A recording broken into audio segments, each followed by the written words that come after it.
Over the past 4 years, I've been on a journey of growth to reimagine dozens of words that I have found to be foundational to my relationships, my health and well-being, and nearly every aspect of my life. This podcast is my invitation to you to join me in this journey. This is a better story.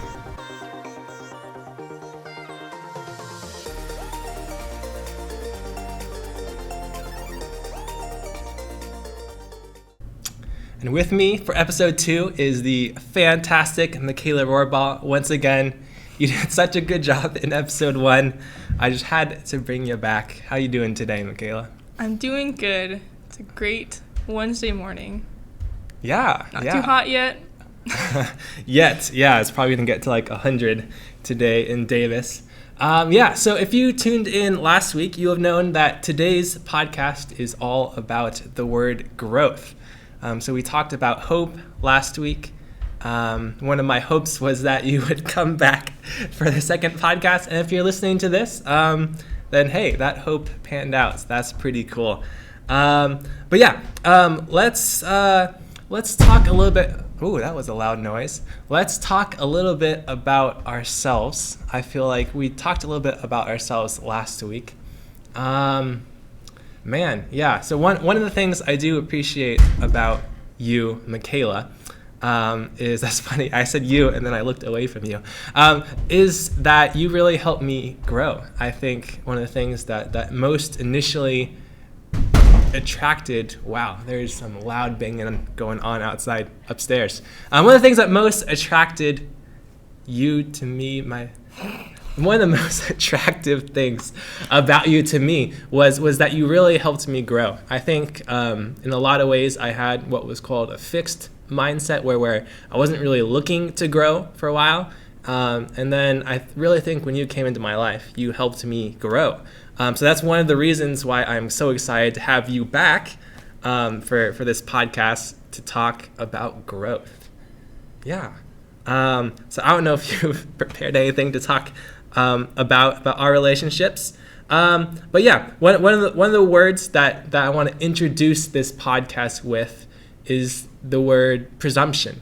I think one of the areas in which is easiest and yet also hardest to grow is this word presumption. So I Googled this word presumption because I don't use paper dictionaries anymore. Presumption is an idea that is taken to be true and often used as the basis for other ideas, although it is not known for certain.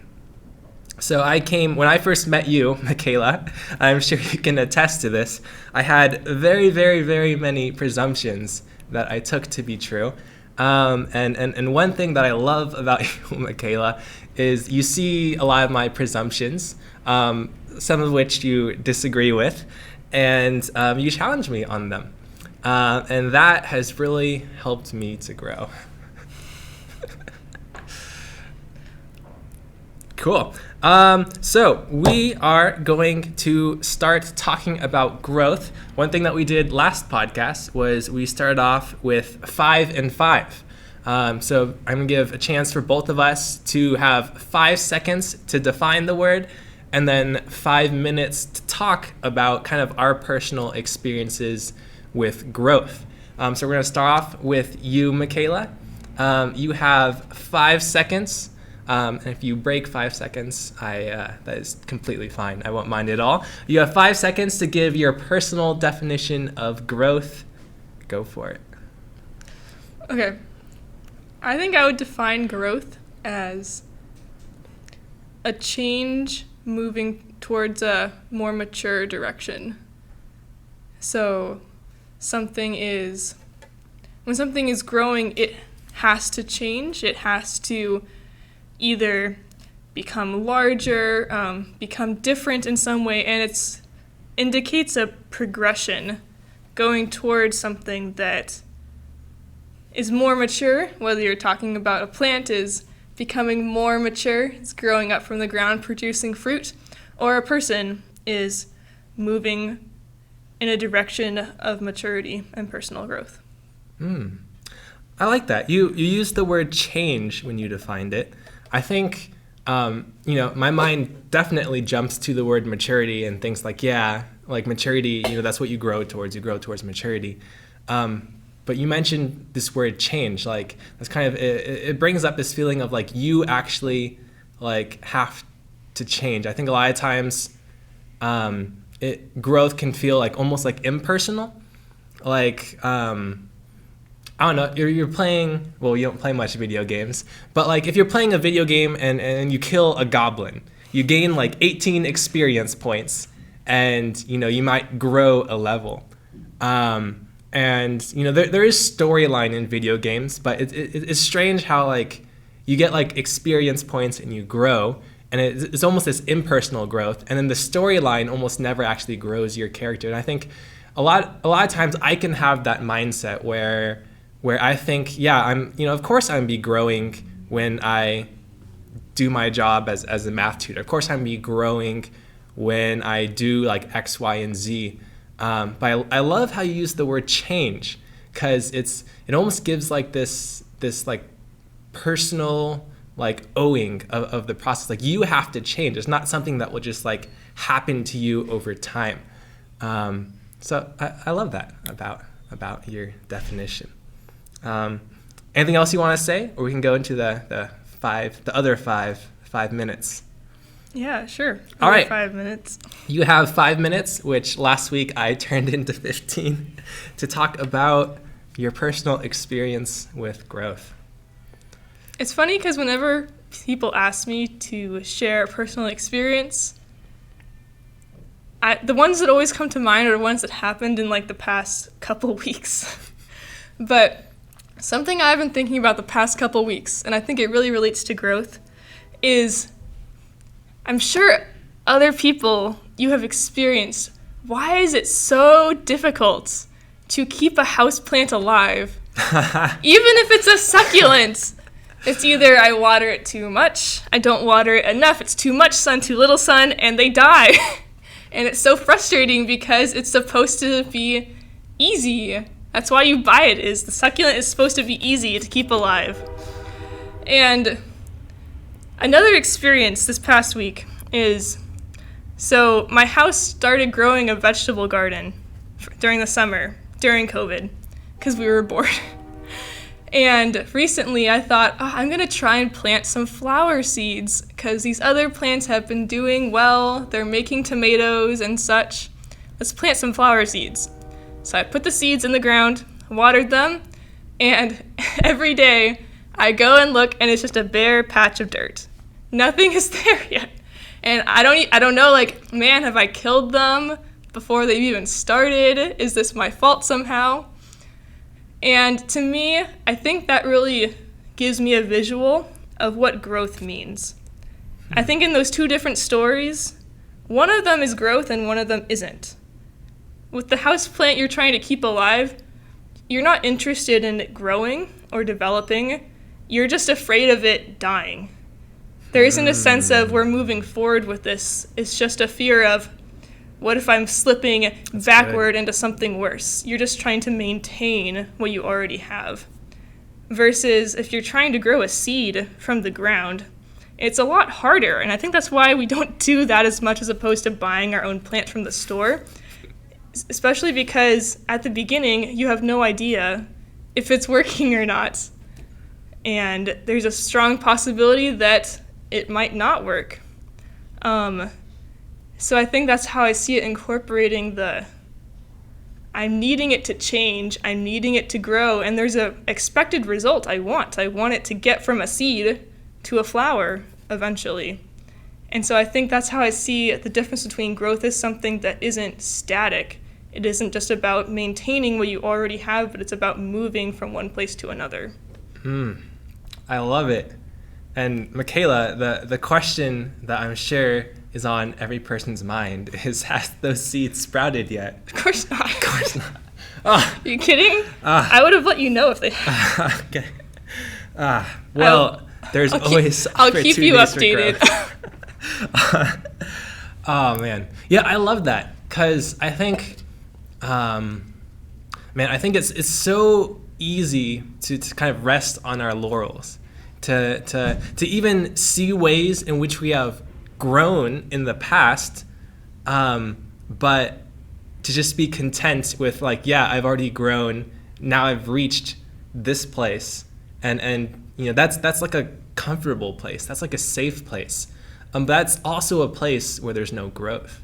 And I love how you pulled that out of a story about plants. I think that's so cool. Your inner biologist is definitely coming through.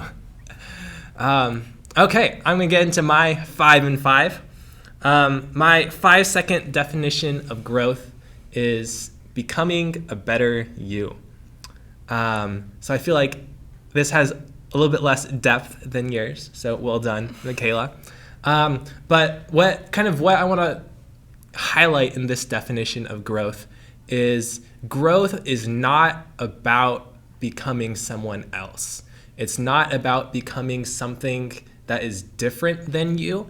It's about you becoming a better you, me becoming a better me. If I see Kobe Bryant, if I see a replay of one of Kobe Bryant's championships, Kobe Bryant's like my favorite athlete all the time, by the way. If I see like a replay of one of his championship runs, and I'm like, man, like I want to be that good. I don't think growth is about becoming Kobe Bryant. It's about becoming a better me, kind of like in pursuit of becoming like a better David basketball player, a better shooter. I'm not a huge basketball person, but I always, for me personally, I see growth in terms of like in the mindset of I am David and I want to be a better David. I don't want to be Kobe Bryant. I don't want to be who's some other awesome people like as kind as Mother just Teresa. Kobe Bryant, that's the only Kobe one. Bryant's pretty awesome. As kind as Mother Teresa, as generous as I don't know, someone who's generous. I am full out of ideas. But really, I see growth as like a realistic look at yourself. And certainly you can be inspired by other people's stories towards growth. But it's a realistic look at yourself and becoming a better you, not becoming someone else. So yeah, that's my 5 seconds. You have any thoughts on that? All right, good. I want to hear your 5 minutes. I'm curious now. So last week my 5 minutes turned into 10 minutes. I think this week might be the same because I have 3 stories that I want to try to get out in 5 minutes. So let's start the clock. Let's see if we can do it. The first story is a story about you, Michaela, or really a story about us. So this is maybe the first time where I kind of came like face to face with you helping me grow. So in the conversation topic was on how to best love other people. And for those of you who are familiar with Myers-Briggs, at the time, I was a very high T or a thinker, which is someone who really, really values logic in a situation. And Michaela, you're a high F or a feeler. You're someone who really, really values kind of, what people are feeling, people's experiences. And we had a very, very different way of approaching things in general, especially people. If you're approaching a situation like how do I solve a puzzle, it doesn't really matter if you value logic or relation. It can if you're solving it with someone, but if you're solving it on your own, you need to find which puzzle piece fits with which puzzle piece. But if you're leading a team of people to solve that puzzle, then it really matters whether you value kind of like logic and strategy the most, or whether you value maybe teamwork and team cohesion the most. And so we were, I forget the exact topic, but had to do with like love. And my perspective was kind of a very like, you need to be like the most efficient you can, like you need to do like X, Y, and Z. And you are coming at it from a very relational standpoint. And I still to this day remember thinking to myself, like, man, I am like 99% certain that I'm right and you're wrong. I remember that, yeah. But you are such a smart person, which you are, Michaela, and you are like also convinced, like I could tell that you are also pretty convinced that you're right. You're so smart that because you disagree with me and you're not just an idiot off the street, like there is almost definitely something here that I'm missing. I remember and I like that story because the way I remember you telling me your thought process is that you thought, I really think Michaela is wrong, but I know she's not dumb. Yeah. And I kind of like her, so I need to actually see if there's something more here. Yes, there was that, and I kind of like her component of that too. That is so true. And so I wrestled with it. I struggled with it. I didn't want to just discount what you said, because if I like you and I want you to like me back, if you just say something and I just throw it in the trash, that's not a good strategy for getting someone to like you back. Guys, write this down. Oh man. So I did, I took my perspective, I took your perspective, and I tried to, separate my perspective from myself, separate your perspective from you, and put them side by side. And what I realized is that neither one of them was clearly superior to the other. And that was strange, because when I viewed it as my perspective versus your perspective, it was so easy to think, oh, my perspective is superior than yours. But when I put them out in front of me, it was like, wow, like there's no clear like winner. Like both of them seem very legitimate. And really that was one of the first in a huge series of events that really pushed me towards growth in becoming a better me, because I was able to see like, wow, something that I was so sure of, a presumption that I had, actually wasn't as like 100% as I thought it was. And so that was one of my earliest growth moments, and I want to thank you I've already thanked you beforehand, before this conversation, but I want to thank you again. But you haven't thanked me on camera yet. So. I haven't thanked you on camera yet. So that's story one. I already know I am probably over 5 minutes, so I'll get to the next two stories a little bit quicker. I was fortunate enough in high school. You already know this. I guess I'll talk to the people. For those of you listening on the podcast, I guess I'm looking at the camera now. I was fortunate enough in high school to have a therapist, someone who could, I could talk about things that didn't make sense to me, or traumatic events, and she could help me grow.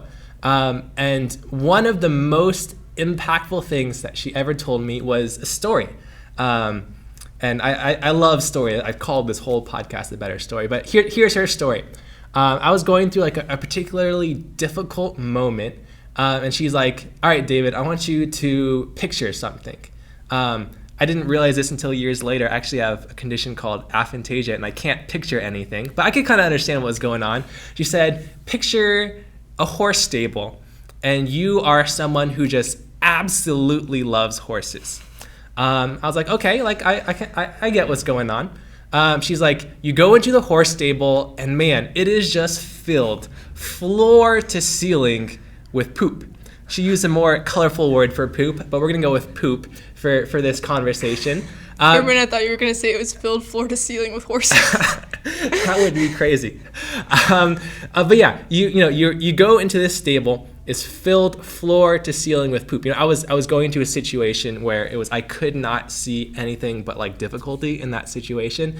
She's like, and you gotta clean the stable, so you just start digging out the poop, and man, you really want to quit. It's hard work, it's smelly work, it doesn't feel good, but you keep on telling yourself, man, with all of this poop here, there's gotta be a horse somewhere.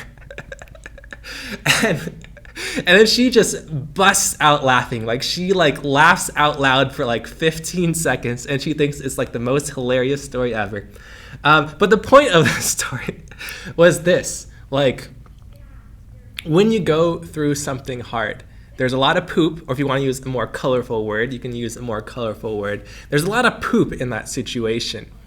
But a lot of times, if you're able to work through that poop, get through that poop, which can be really hard, there's a horse somewhere in that stable. And that was probably the most impactful thing in my life towards growth. We're realizing that, yes, when you go through something hard, and everyone goes through hard things, there is a lot of poop there. And it is smelly, and it is difficult, and it is hard to work through all of that poop. But often you work through the poop and you find a horse that's doing the poop thing. But you find a horse in the stable, and that's worth it. You don't just shovel all that poop just to shovel poop. You find a horse in that stable. I still just see her laugh for 15 straight seconds. It's hilarious for me. But that has been one of the most kind of foundational things for me, is because when I decide to tackle something that's difficult for my life, yes, I see all of that poop, all of that crap. She didn't use crap either, but I'm gonna go with crap because I think that's a little bit stronger. It gets better. You see all of that crap that you have to deal with, and it's so difficult.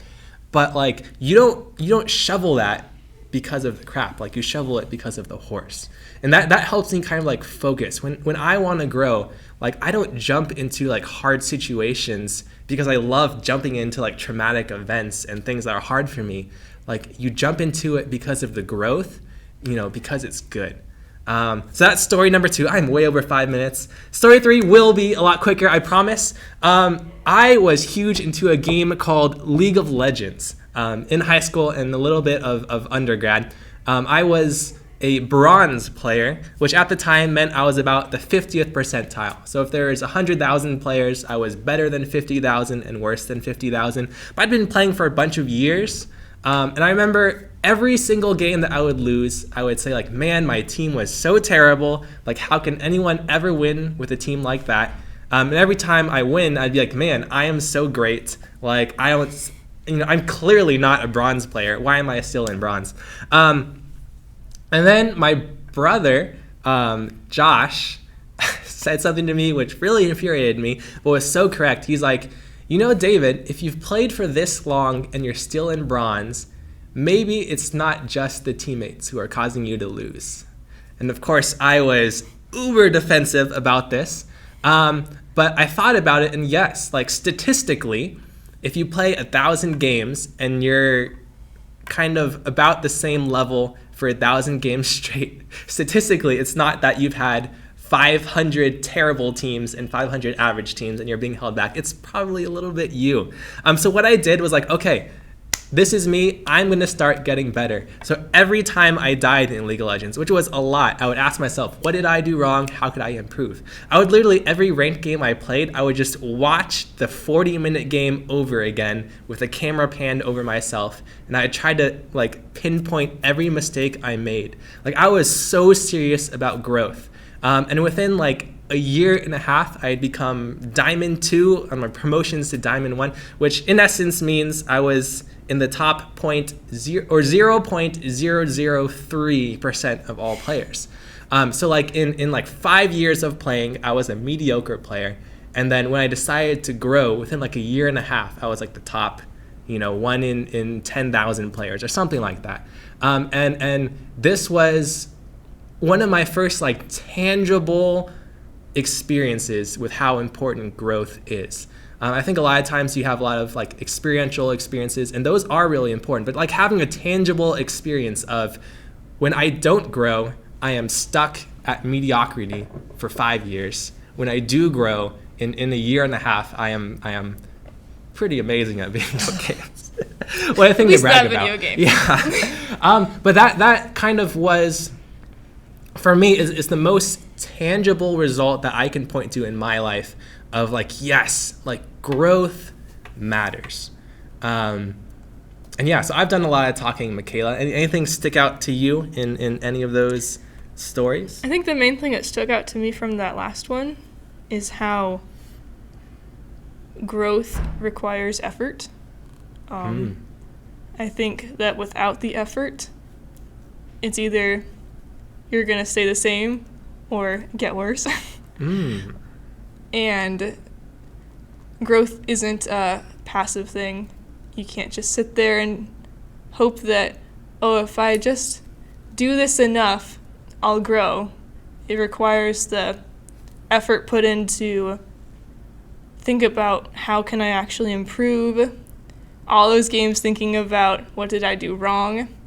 And I like how that shows that growth takes effort. Yeah, and intentionality, right? Like you have to put in effort and you have to be intentional about growing at the same time. Yeah, I love it. Okay, so we are going to get into the Google definition of growth. If you were here last week, you have known, or you have heard that I think Google, more people go to Google than dictionaries these days, so I will also go to Google. I looked up the first definition of growth in Google, and it said it was the process of increasing in physical size. Which is not wrong. It's not wrong, but I Less think... interesting to talk about. Yeah. If I were to make this podcast about increasing in physical size, I don't think even I would listen to And I'm sure my we are all aware podcast. there are many ways for us to increase in physical size. Yeah. I mean, once you're an adult, pretty much eating is one of the only ways. But it's not a podcast about eating calories. So I went to the second definition on Google. And it said, growth is the process of developing or maturing physically, mentally, or spiritually. The process of developing or maturing physically, mentally, or spiritually. And so I was like, wow, that is a pretty broad definition. Let's use that one. And it's, the second definition, so that's pretty good. It's almost the first definition. You might even say it was the 50th percentile. Yeah, there you go. Oh, man. What do you think about that definition, Michaela? Well, to inductively study this a bit, Ooh. I noticed how it says it's a process, which I think is very accurate, because there are several steps along the way. It's not just point A, point B, done. It'd be great if it was, but it's not. It's a process. It takes many steps along the way. It takes effort at every one of those steps, and it's moving in a certain direction. What direction is that? Towards maturity. Okay. Of developing, so development or maturity, yeah? I loved, what stuck out to me was physically, mentally, or spiritually. I am the type of person who I'm more kind of aware of, I feel like, your spiritual side is very important, but I wouldn't think that Google would think that, spiritually is important, but, it did. Mentally, sure, people think of growth maybe I grow to become more like Kobe Bryant, a better basketball player. Or maybe I grow, to pass the SAT. To pass the SAT, sure. In this tangible way, in this tangible way, in this tangible way. But I think I love how it brings up, mentally, because there is so much of growth that isn't really tangible. And if I were to enter into a growth mindset with only wanting tangible things, I would be missing out of so much of the relational aspects of growth, of the mental and spiritual aspects of growth. So I love how, yes, it talks about physical, because of course, kids grow. That's probably the most obvious case of growth. But personally, I think that yes, physical and tangible growth is fantastic and important.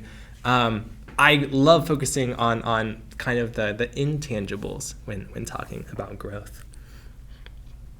Got anything else about this definition? I'm sure we'll come back to it throughout our little podcast today. Let's move on. All right, so now we're pretty much just going to be free talking about growth. Although one of the things that I really wanted to talk about, and if you have anything you want to talk about, I'll let you go first. Actually, let me just. Why don't you just go first? All right, I'm just gonna go first. Sweet. Is growth through relationship. And here's what I mean about that. If growth is becoming a better you, so I'm using my own definition, it is so hard to figure out areas to grow if you are just by yourself. Because I'll use myself as an example. Like, I see things the way I see things. You see things the way you see things, which is a different way than the way I see things. And if I were to just be in my own personal bubble, I would never have to encounter a different way of seeing things. And it would be so hard for me to grow because my experiences, my thoughts would just be my own. And how could I even grow in that? But when I am in relationship with people, not if, I think, people would go crazy. Solitary confinement is like one of the worst punishments you can have. And it's because you can't be in relation with other people, right? You're yourself in a room. Or, why do you punish a little kid by causing them to sit in a corner and like face a wall? It's because, they strive to be out and about. Some of it is relational, some of it is just curiosity. But I think relationship is so core to growth, because when you are by yourself, like, you can only see things the way you see things. But when you're interacting with people, like bumping with people, like rubbing against people, I'm kind of taking your perspective of the way things are, taking their perspective of the way things are, and measuring them against each other. That like so much more like gives the opportunity to grow. So Michaela, like how have you seen growth through relationships? And what do you think growth is even possible without like relationship? I think I really like what you're saying, and I think what I would add on to it is being with people who are different from you.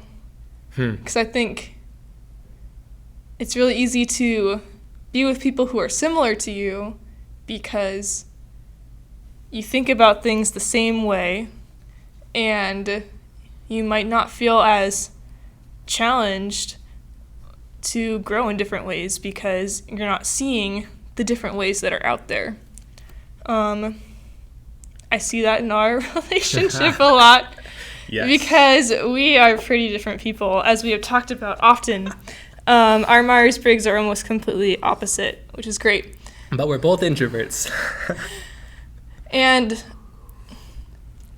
I think one of the ways I've seen our relationship be really helpful to me is that we both show for each other presuppositions or ways of thinking that we have and challenge one another to see things in a different way. And I think personally, this relationship has helped me grow a lot, because I think in any relationship, it makes you realize how selfish I can be and how hard choosing to love someone is when you don't feel like it at the time. And I think before our relationship, I think it was a lot easier to think of myself as like, oh, I'm just a really caring, loving person. But you are.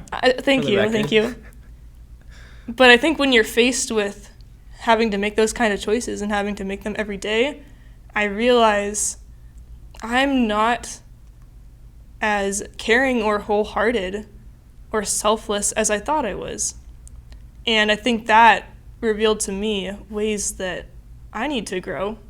I think more than just revealing ways I need to grow, I think relationships reveal to you things that you thought were true about yourself that maybe aren't true. Yes. And that shows how you need to grow into not just a better you, but into the person that you almost thought you already were. And when it shows these things, it's like that in itself isn't growth. It's seeing those things and choosing to grow.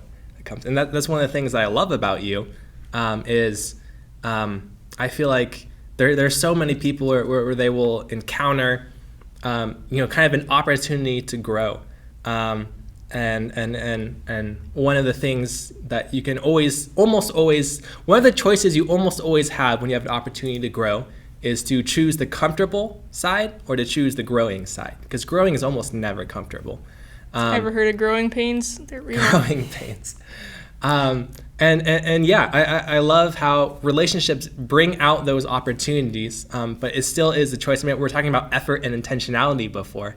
You still have to choose into putting in the effort. You still have to be intentional about growing through these things. And one of the things that I love about our relationship is I think both of us have always tried to have this posture of choosing the growth over the comfortable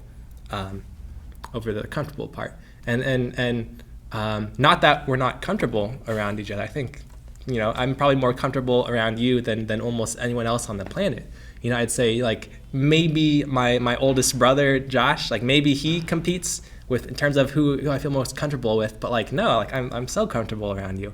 And so it's like, it's not like not choosing into comfort means you can't be comfortable with someone, but it means that you're growing. And in reality, it seems like, why would you choose an uncomfortable situation over a comfortable situation? But I think that's really short-sighted. Like, what if the thinking was like the next week, the next month, the next year, the next 20 years, if we've grown and become better, like the next time this comes around, we'll actually be a lot more comfortable because we already will have done that growing. Where if we always choose the comfortable side and never grow, like each time that thing comes back up, we're still, we're going to be faced with this again. Do I grow or do I stay comfortable? And if we stay comfortable, it's going to come up again. Do I grow? Do I stay comfortable? And it'll come up again. But if you just grow, and it's not as simple as just growing, right? But, if you do grow, like, you only need to grow, and then you've grown.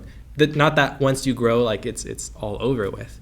But yeah, that's one thing I love about our relationship. I forgot what you originally said. I always do this. I get into talking about something. I forget where we started. But yeah, I love that. I love kind of how our relationship, and I think just relationships in general, can give us so many opportunities to grow. And all we got to do is choose into that growth. Is there anything else you wanted to say about that? Well, I think the two main questions that come to mind to me when I think about growth, the first one I would say is like, why is it important to grow? Which I think we have been touching on a little bit. There's probably more out there we could say if we want. And I think the second question is, how do I grow? I think I've definitely encountered in my life, there's ways that I want to grow. Big example, like I want to grow in being confident. I want to grow in being content and not being stressed out as much of the time. Yeah. But how do I get there? I think it's easy to say like, oh, put in effort, put in intentionality. But I think I'm a person who likes to know practically, what does that look like? And especially, why does it feel like it's so hard to get there? Well, so why grow, how grow? That's I kind of truncated that down. What do you think about those two questions? Well, I think the why we've kind of talked about, and I think to summarize it would be, you originally defined growth as becoming a better you. I think going back to the flowers in my garden, the goal is not that the seeds stay seeds. The goal is that they become flowers. And I think the goal for us is similar. The goal isn't that we stay the way that we started out. The goal is that we become who we're supposed to be. There's a place that we're going to.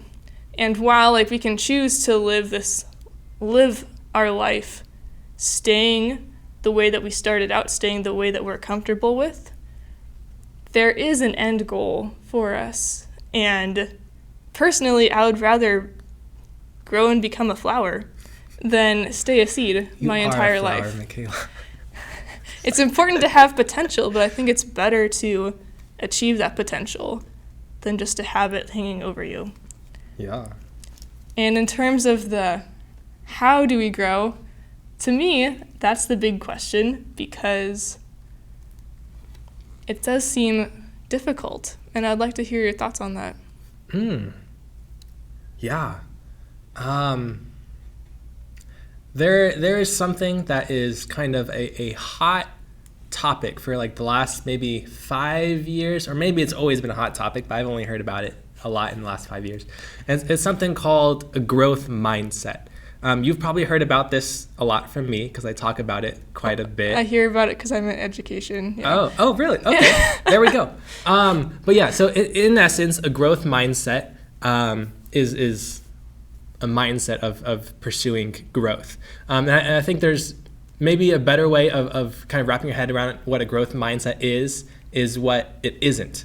So a growth mindset, I have this written down somewhere in here. There it is. A growth mindset is the opposite of a fixed mindset. Someone who thinks like, no, this is the way it is, and I'm going to stick to it. There is nothing wrong with having convictions, but I think if you are completely fixed in how you see things, then you leave no opportunity for growth. And another thing that is I see opposed to growth mindset is like a results mindset. If you're just focused on getting the A on the test, like how do you grow, or how do you get an A on the test? You grow in your understanding of the thing. So growth is really more about the process of improving, of becoming a better you. It's not about kind of the destination, although the destination is very important, and it's certainly not about like taking a stance on everything, although there certainly are things that are important to take a stance on. But growth mindset is really it's something that takes an onus on what you personally have brought to a situation. So let me kind of explain that. When I was a freshman at Davis, so this was a while ago, 2012, I was going around in a roundabout, and a car didn't see me and smashed me, hit me in the side. I was completely fine. Don't think that like went to the hospital or anything. I saw it coming, so I was able to kind of like jump up, and it didn't like hit me directly. I did a nice little somersault on their front thing. But I kind of thought like, wow, this driver totally should have seen me. I had the right of way. Like, what was this driver doing? And my whole focus was like, this driver is a little bit of an idiot. And I remember like my bike was all bent out of shape, so I threw it over my shoulder and I walked the rest of the way home. They offered to give me a ride, but I didn't want to get into their car. I was a little annoyed at them at the time. I don't know how good a driver you are. And I remember talking with one of my adult mentors. His name was Steve at the time, and what he said to me was like yeah, it's important to be like a safe biker, because sometimes things like this happen. And I was like, no, Steve, you're not hearing me right. I was doing everything correctly. This person messed up. And then he kind of listens. He's like, yeah, being a defensive biker is like really important, because sometimes stuff like this happens. I was like, Steve, you're not hearing me. Like, this is what happened. And so I leave that conversation. I'm thinking about it, and then I was like, if I was a defensive biker, if I just expected this car to have the potential of hitting me, like, I could have braked and they wouldn't have hit me. I could have sped up and they wouldn't have hit me. There's a bunch of things I could have done. And there are, I realized that, yes, if I was a defensive biker, I would not have gotten hit. Does this mean that it was my fault that I got hit? No, but there is some onus that I can take, and if I take that onus, I'll be less likely to be hit in the future. So, you've heard so many stories from me of I was biking in this bike lane, and this car, if I was not a defensive biker, would have crushed me. I would probably be in the hospital. But the thing was, I I grew through the situation of getting T-boned by a car, and now I'm like a hyper defensive biker, and I've lost count of the number of times someone would have absolutely crushed me if I wasn't a defensive biker. But because I've taken like onus of it and saying like, yes, even though I have the right of way, I need to keep in mind that this driver just might not see me.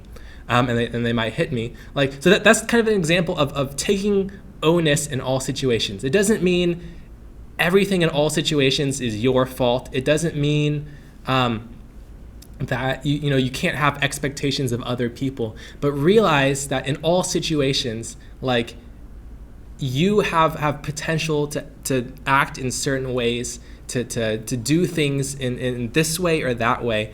And really, like, you can take different paths and take the path of growth, take the path of onus. So that's kind of what I think of growth mindset, or how to grow is really when you go through something, especially something that like impacts you, like think of what you could have done, how you can grow through the situation. So really, I'm sorry, I'm going on a little bit. Does that kind of make sense? Mm-hmm. Okay, yeah. So we've gotten through a lot of what I was hoping to say today. Michaela, I'm wondering if there's anything that you would like to say before this conversation wraps up. I think the main thing I would want to go back and reemphasize is, I think such a key part of growth is being willing to be in situations that are uncomfortable. I think it's the uncomfortable situations that are the ones that provide opportunities for growth for us. And I think the only times that I have ever grown in my life is either when in school I couldn't do a problem and it was uncomfortable, or I was with a group of people who I didn't know and I was uncomfortable. Like, all these different situations where I was uncomfortable and had the choice to stay with what was comfortable or try to grow in the midst of it. Those are the only times that I've grown in my life. And so I think in terms of how do we grow, that's the main thing I would say for how, is being willing to be in uncomfortable situations and staying in the uncomfortable situation and